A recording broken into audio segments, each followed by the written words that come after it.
bibigay sa inyo ng double your money sa inyong investment. Naniwala kayo? Bobo kayo. Pag kayo po'y pumatol sa double your money scheme, pyramid, bobo kayo. Huwag na kayo lumapit sa amin next time. Oops.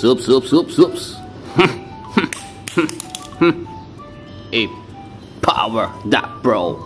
Siya nag-iba na. S.A Power Pro. Dati H5 to. H5 A Power Pro. And then naka iframe yung website nila sa B.A Power Pro. So yung mga ano dyan mga bash dyan comment kayo legit. O yan yung legitin nyo. O trust score 1/100. Alam mo kung bakit? Hindi kayo. The website owner is hiding his identity in who is using a paid service. So nagtatago is either pinoprotektahan niya yung sarili niya sa mga spammers or isa siya dun sa mga scam. Basic lang to basic na dapat alam niyo kung sino yung may-ari. This website does not have many visitors. This website is being iframed by another website.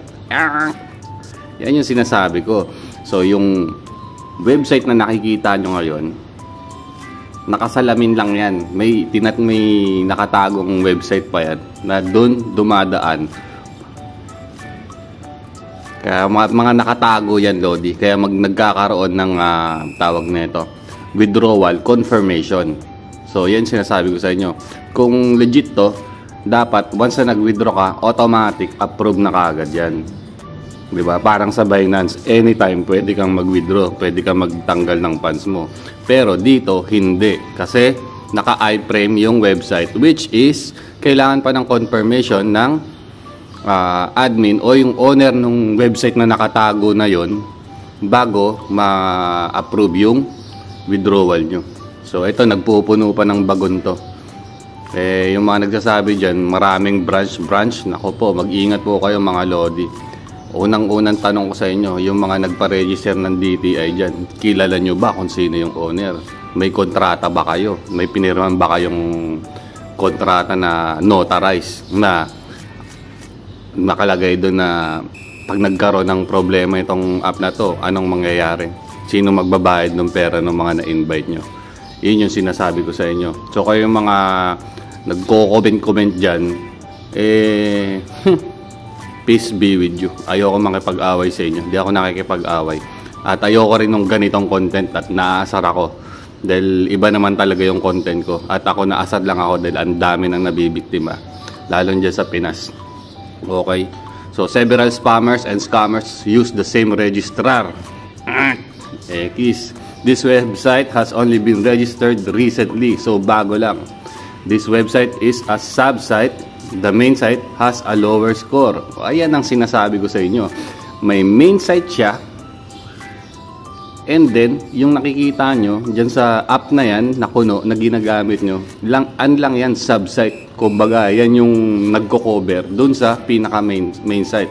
So, ibig sabihin, it's either na, itong main site na to, is ginagamit na rin nila dati sa mga dati nilang scam project. So, ang nangyayari niyan, Lodi, gumagawa sila ng mga pakulo. It's either na, ito si A-Power, power bank. Tapos yung isa naman, cash baka, yung gatas-gatas. Tapos yung isa naman, sino ba yan? Yung mga robot, mga staking robot na nagte-trade kuno. Mga Lodi, huwag na kayo magpakabaan dito, magpakabobo, huwag na kayo magpakatanga. Dahil paulit-ulit na lang yung mga scammer na yan. At sinasabi ko sa inyo, taon na at ilang beses na rin ako na dali ng mga ganyan. Naniniwala ako noon. Pero ngayon, at nakikita ko, walang nag-co-content ng mga ganito, ng mga couple na to. Ang daming nag-hype dyan, yung mga YouTuber, mga Facebook content creator, yung mga bayaran na yan. Kayo, makonsensya naman kayo dun sa mga tao na nai-invite nyo, tsaka tao dyan sa community nyo. Kawawa yung mga na-scam. Tapos sasabihin nyo, sorry na lang pag nagtakbuhan na. O, diba? Pero kayo, nakareceive kayo ng pera ng commission, nakareceive kayo ng pera sa paggawa ng video. At nakareceive rin kayo ng pera sa YouTube o Facebook through Google Ads. Dahil lang tumatawag yung asawa ko.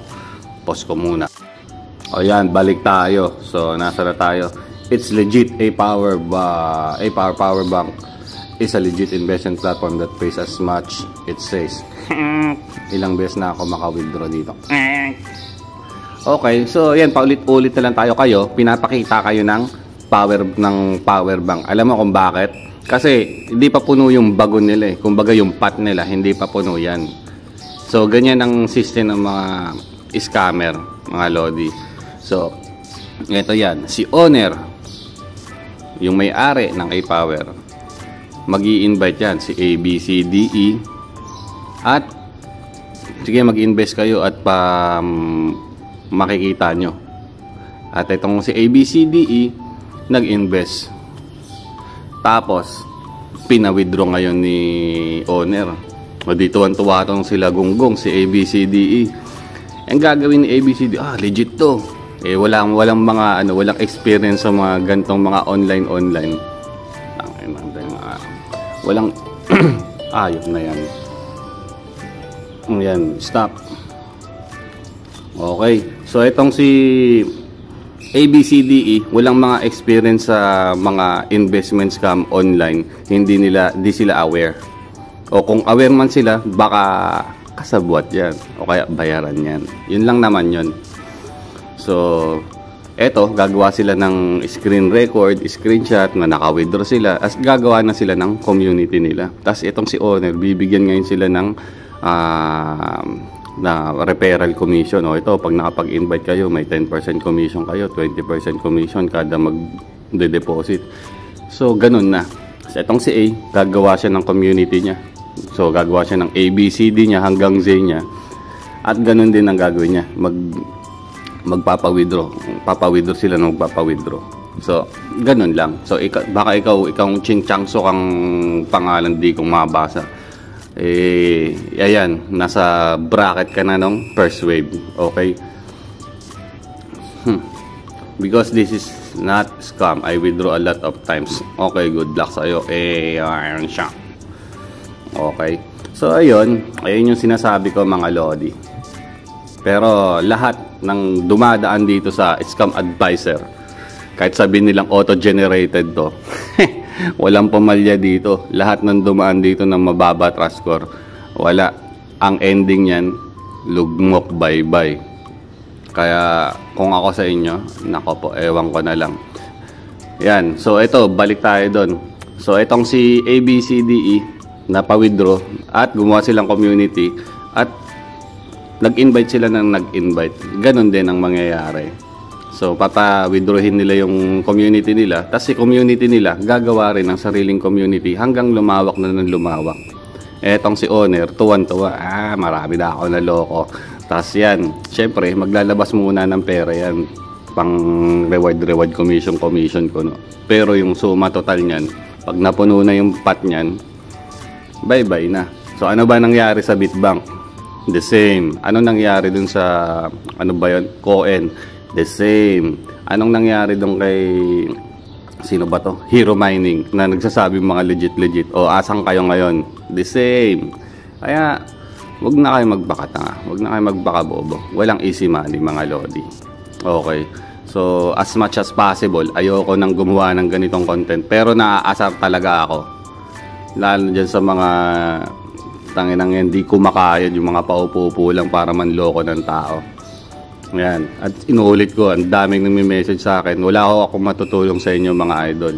Yung mga pang-hospital na tinalpak dyan sa mga investment camp, yung mga estudyante na nag-ipon ng baon nila at tinalpak rin dyan, yung mga OFW na nag-ipon nung taon-taon dyan sa abroad, umuwi ang Pinas, tinalpak pa sa inyo, sa mga scammer na yan. So wala akong magagawa dyan, Lodi. Awareness lang to, itong video na to.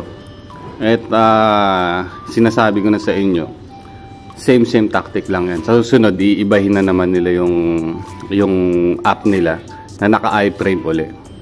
At magkakaroon, basta lahat yan, pyramid scheme, Ponzi, parehas lang yung mga yan. Okay, so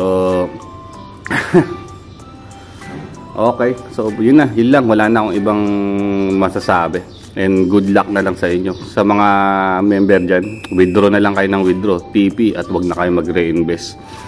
Balik po na lang, ibalik yung puhunan nyo. And yung mga naka-register sa DTI, mga bossing, good luck na lang din po. And yan.